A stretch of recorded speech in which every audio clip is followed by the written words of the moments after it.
Indian deserts हर किसी के favourite होते हैं और इंडियन डेज़र्ट भी इतने वैरायटी के हैं। अगर नाम पूछे कि सबसे ज़्यादा क्या अच्छा लगता है, मोस्ट ऑफ द पीपल यही कहेंगे रस मलाई।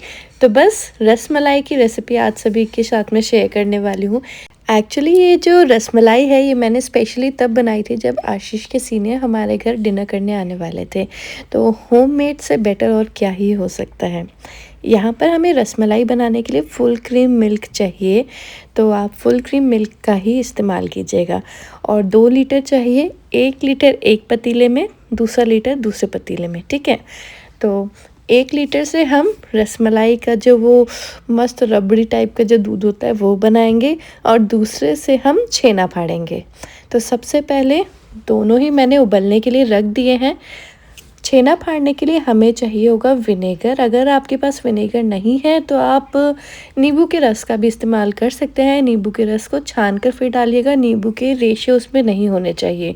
अगर आप विनेगर इस्तेमाल करते हैं तो इस तरीके से जो खाना खाने वाली चम्मच होती है वो 4 टीस्पून आप ले सकते हो। साथ में जितना विनेगर लिया है उतना ही आप इसमें पानी डालिएगा और ये आपका एक मिक्सचर तैयार हो गया है। वैसे विनेगर से बनाएंगे तो ज़्यादा अच्छा छेना बनता है एज़ कम्पेयर टू नींबू का रस। रसमलाई के लिए यहाँ पर दूध भी उबल गया है, तो मिठास के लिए इसमें मैंने 1/3 कप चीनी डाली है। ज़्यादा मीठा अच्छा नहीं लगता, अगर आपको ज़्यादा मीठा पसंद है तो आप इसमें आधा कप चीनी भी डाल सकते हैं। खैर 1/3 कप इसलिए डाली है क्योंकि ये जो 1 लीटर दूध है इसे हमें ज़्यादा नहीं उबालना है, ज़्यादा नहीं पकाना है। और क्योंकि अगर ये गाढ़ा हो जाएगा ना तो जो आपकी रसमलाई बनेगी ना वो पी नहीं पाएगी रस, और फिर अंदर से कड़क कड़क रहेगी। इसमें फ्लेवरिंग के लिए थोड़ा सा पिस्ता, इलायची और केसर डाला है। केसर से बहुत ही अच्छा पीला कलर आ जाता है, दिखने में बहुत सुंदर लगता है। अभी ये जो दूध है इसे हम करीबन 5 से 10 मिनट, हाँ 5 मिनट पकाएंगे, ज़्यादा नहीं पकाएंगे, ठीक है। चलिए, यहाँ पर जो हमने दूसरे साइड दूसरे पतीले में दूध गर्म करने के लिए रखा था उसमें एक खौल आ गई है। 2-3 मिनट ठंडा हो गया है गैस बंद करने के बाद में। अब जो हमने विनेगर का मिक्सचर बनाया था, विनेगर और पानी वाला, वो हम इसमें थोड़ा थोड़ा करके डालेंगे। और जब हम ये मिक्सचर डालेंगे ना तब आपको एकदम से बहुत तेज़ से चम्मच नहीं चलानी है, बिल्कुल हल्के हाथों से, क्योंकि जो छेना फट रहा है ना इसमें, अगर आप ज़बरदस्ती चला देंगे ना ज़्यादा तो वो ना कड़क कड़क बनेगा, फटा फटा बनेगा। बड़े बड़े इसमें पीसेस बने रहने चाहिए छेने के, बिल्कुल इस तरीके से। देखिए मैं कितने हौले हौले से यहाँ पर स्पून इसमें चला रही हूँ।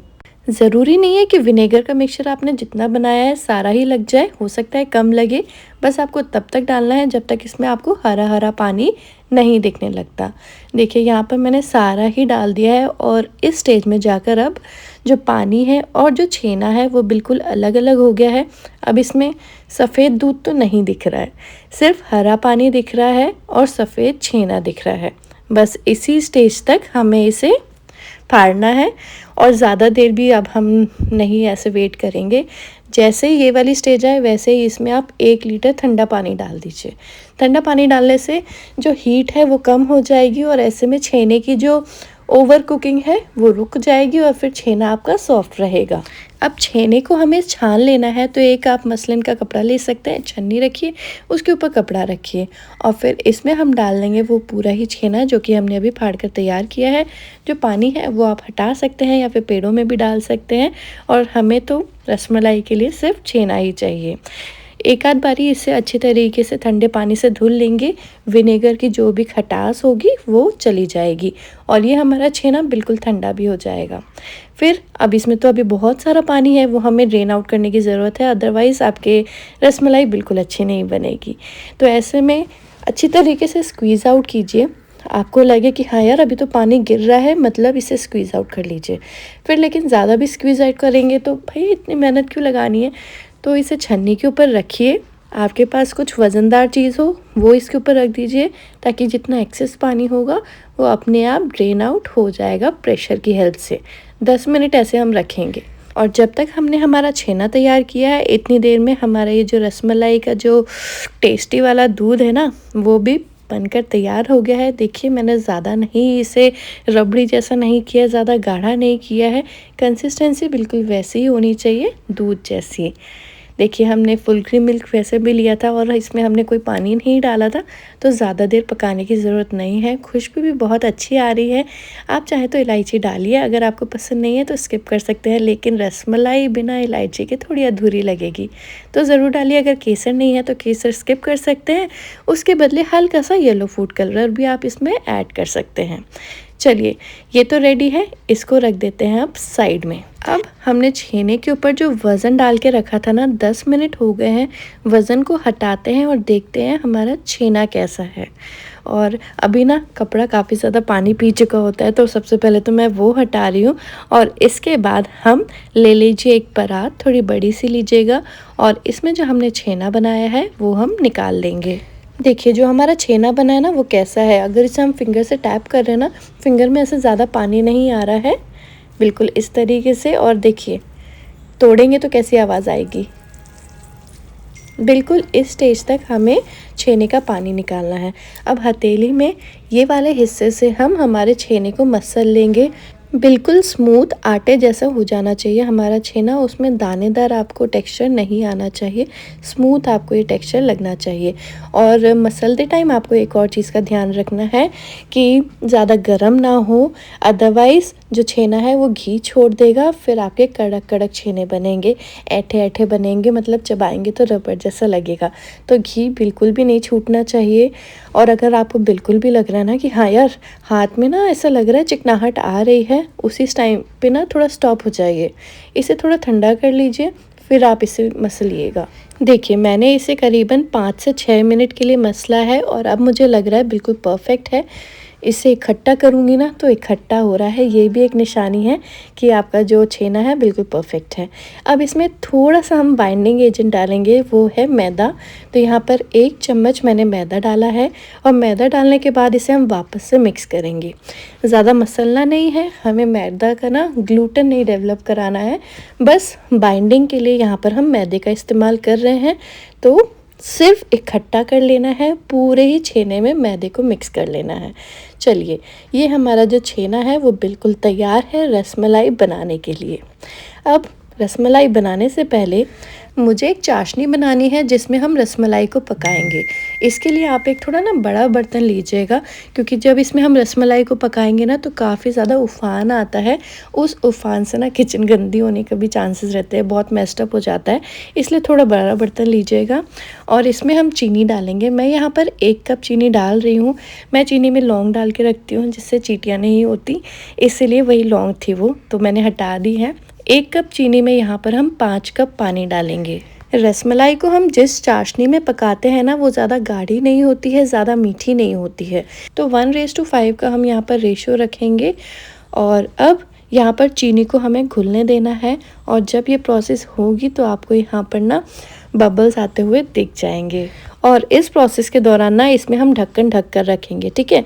जब तक ये प्रोसेस हो रहा है तब तक छेना तो हमने बना लिया था, इसके हम छोटे छोटे बॉल्स बना लेते हैं और हमारे रसमलाई के शेप्स बना लेते हैं। देखिए 1 किलो दूध में ना करीबन 14 रसमलाई के पीसेस बन जाएंगे, डिसेंट साइज़ के बन जाते हैं जितने की मार्केट में मिलते हैं। मैंने ये रसमलाई घर पे बनाई थी, सब लोग बोल रहे थे हल्दीराम वाली रसमलाई लग रही है, बिल्कुल अमेजिंग, कोई पहचान नहीं सकता कि घर पे बनाई है। लिटरली एक बार आप मेरे टिप्स एंड ट्रिक्स को फॉलो करके रसमलाई घर पे बनाइए, आपके घर वालों को बहुत टेस्टी लगेगी, कोई पहचान नहीं पाएगा कि आपने घर में बनाई है। देखिए मैं कैसे रसमलाई की शेप दे रही हूँ।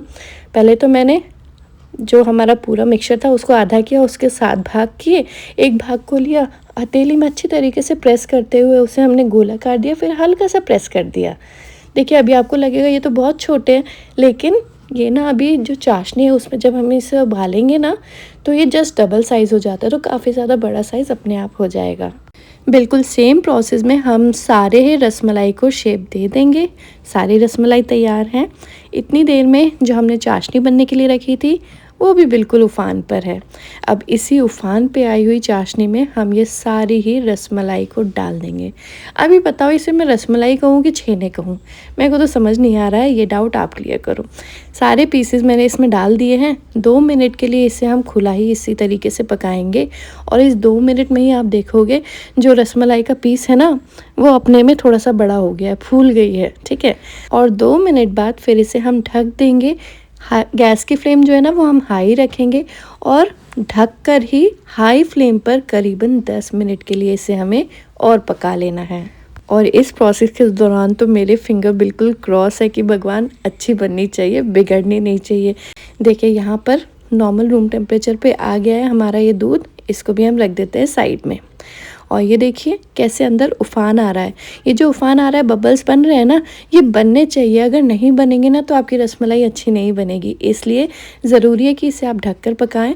ये जो उफान आता है ना, इससे ये होता है कि आपकी जो रसमलाई है अच्छी स्पंजी बनेगी, फूली फूली बनेगी, चारों तरफ से अच्छी तरीके से पकी हुई होगी। और 10 मिनट बाद देखिए बहुत सॉफ्ट होते हैं। मुझे तो डर लगता है कि कहीं टूट ना जाए। बस एक बारी जब ये जो बबल्स हैं वो सेटल डाउन हो, फिर ये देखिए बढ़िया दिख रहे हैं। अब क्या करना है, एक बोल ले लीजिएगा आप। गैस बंद कर दी है मैंने। हाँ, अब बोल ले लीजिए, इसमें बिल्कुल ठंडा पानी डालिए और थोड़े से ना इसमें हम आइस क्यूब्स भी डाल देंगे।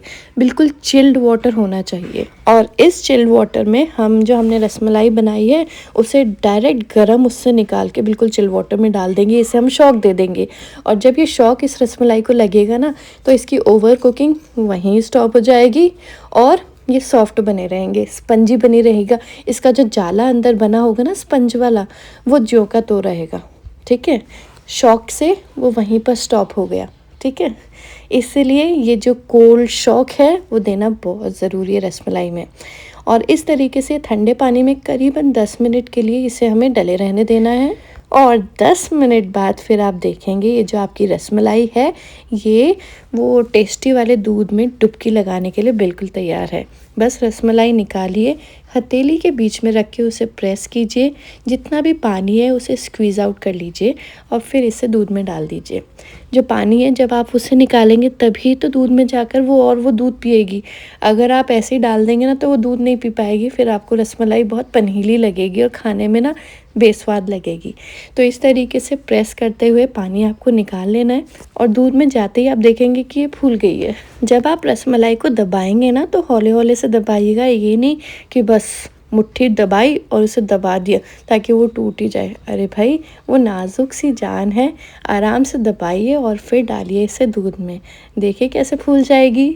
एक रसमलाई को ना मैं आपको तोड़ के दिखाती हूँ, इसके अंदर का आपको स्पंज दिखाती हूँ, कितनी बढ़िया इसके अंदर जाली बनी हुई है। ये देखिए, है ना, बहुत ही बढ़िया रसमलाई बनी थी। और यहाँ पे ये जो दूध है ये भी ठंडा दूध है, इसमें आप ये सारी रसमलाई डालिए। और आई विल सजेस्ट कि इस दूध में रसमलाई डालने के बाद करीबन इसे 6 घंटे के लिए ऐसे ही रहने दीजिए, आराम से इसे सो जाने दीजिए। और फिर जब ये बिल्कुल ठंडी हो जाए, रसमलाई पूरा दूध आराम से इत्मीनान से पी ले, फिर हम अगले दिन इसे निकालेंगे फ्रिज से और ठंडी ठंडी चिल्ड रसमलाई होममेड सबको सर्व करेंगे, चाहे गेस्ट हो चाहे हो घर वाले। रक्षाबंधन आने वाला है, आप अपने भाइयों के लिए या बहनों के लिए ज़रूर बनाइए, सबको बहुत टेस्टी लगेगी। और आई नो रसमलाई तो सभी को फेवरेट होती है, जिसे स्वीट्स पसंद नहीं भी होती ना वो भी रसमलाई खाना ज़रूर पसंद करता है। आपको ये रसमलाई की रेसिपी कैसी लगी है ज़रूर बताइए। रसमलाई दिख कैसी रही है ये भी बताइएगा। तो भाई प्लेटिंग हो गई है। अब आप लोग ऐसे तो मानोगे नहीं, मैं आपको रसमलाई ना तोड़ के दिखाती हूँ। ये देखो कितनी बिल्कुल मेल्ट इन माउथ टाइप है, मुंह में डालो और घुल जाए। इतनी सॉफ्ट हमारी ये रसमलाई बनकर तैयार हुई है। आई होप आपको रेसिपी अच्छी लगी होगी। अपने फ्रेंड्स एंड फैमिली के साथ रेसिपी ज़रूर शेयर कीजिएगा। अच्छी लगी है तो लाइक ज़रूर कीजिएगा। शेयर तो आपने कर ही दिया है, चैनल को सब्सक्राइब भी कर दिया है। आप सभी को आने वाले ढेर सारे त्योहारों की ढेर सारी शुभकामनाएं। एंजॉय।